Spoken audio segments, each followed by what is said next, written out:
So you guys know a couple episodes ago I started working on these little DRL lights. They're turning out really cool. Haven't bought new DRLs yet to put the Raptor lights into because I got something else that might solve another problem. As you guys know, I've got an issue with my 40-inch tires that are coming, fitting and clearing the headlights. I had an idea a while back and I've been patiently sitting on this idea.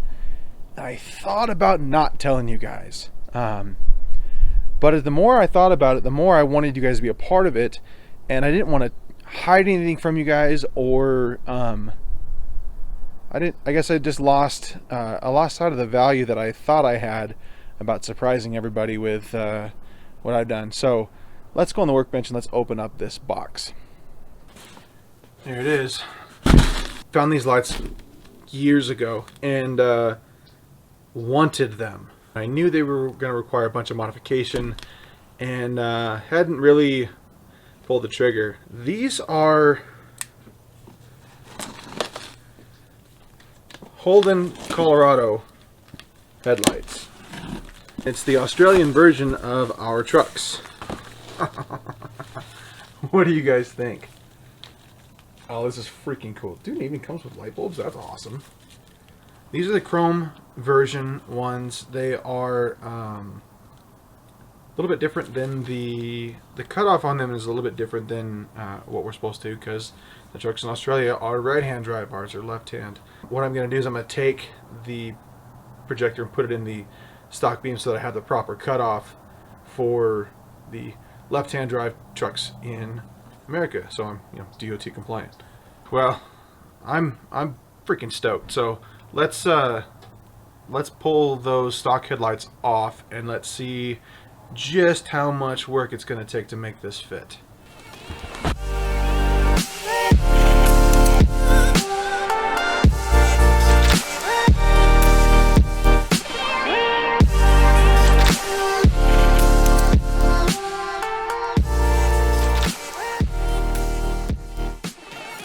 There's been a couple guys in Australia that have taken the US headlights and put them on their RC Colorados. In all honesty, it looks like garbage.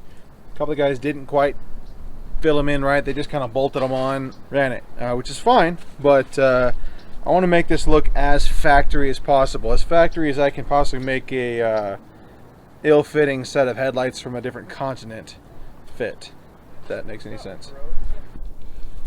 Yeah, these are, I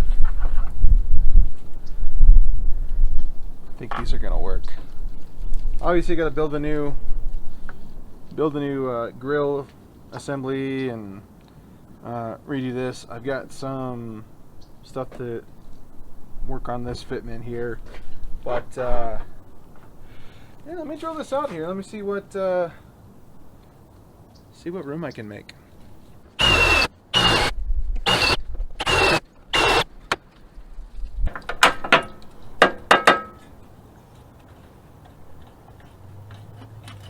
Of course, my first one wasn't the deepest.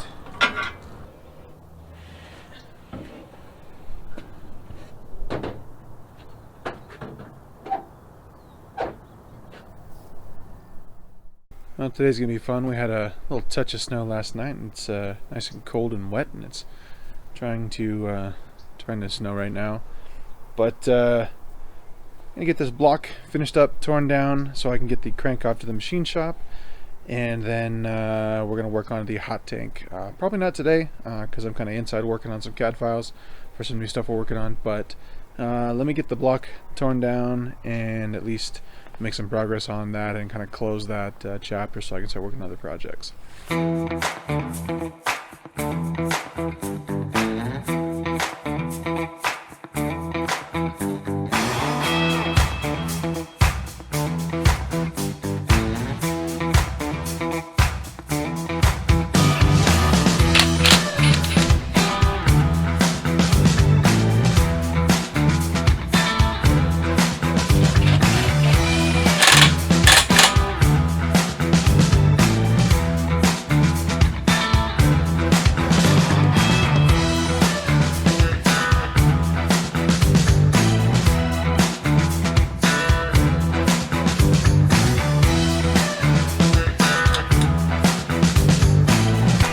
So I got the quote for the crank grind. Found a shop in town that'll do that. So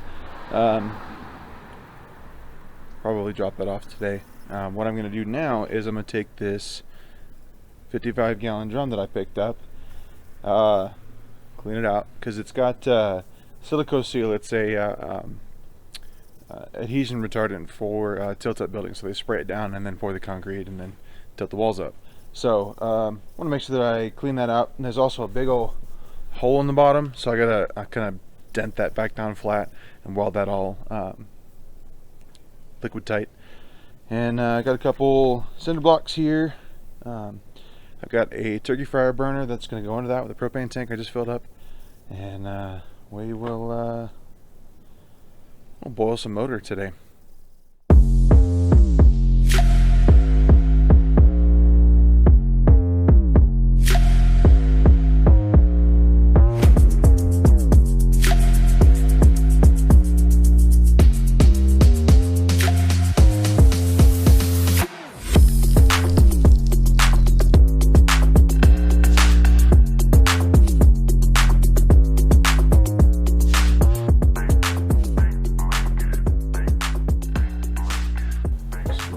Guy down inside there.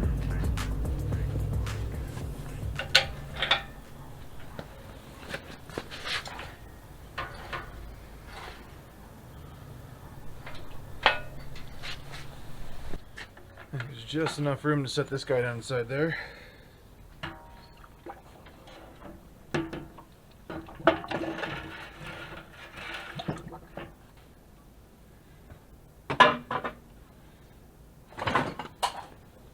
Yummy front timing cover. I don't know if I can fit that in here or not. Let's see.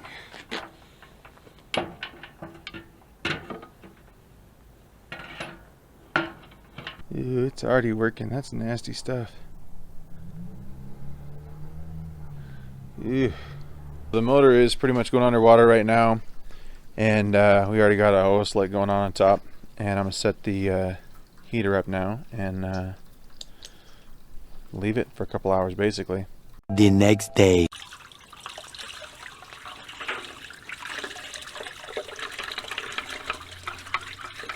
Many months later.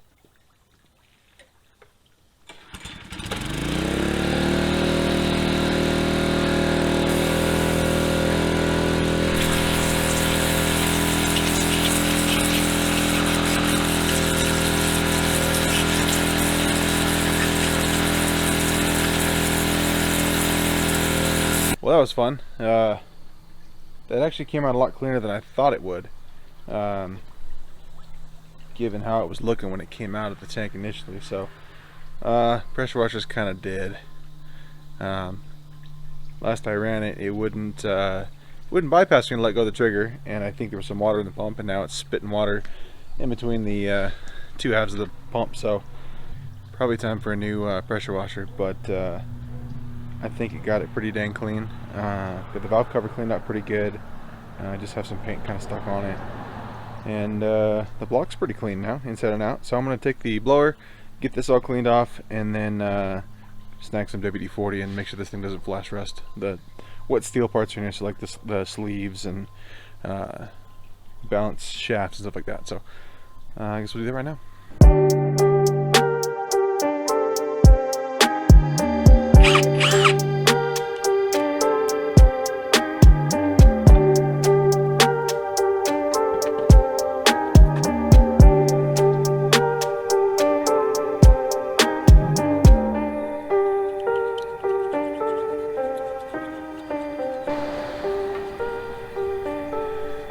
So I've got the burner here, and what I'm doing is just kind of warming up the block a little bit while I'm scraping these head gaskets down, or head gasket surface down.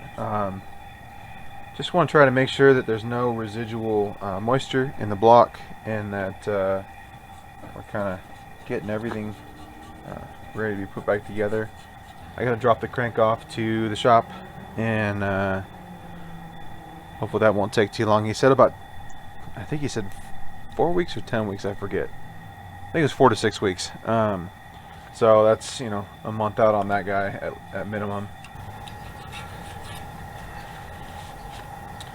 Well, thanks for watching, guys. Hopefully you enjoyed the video. Hopefully you guys learned something. I was able to give you guys some information about how to rebuild one of these, or how to do a hot tank, or whatever you learned today. Appreciate you guys watching. Let me know in the comments below what you thought and what I can do better.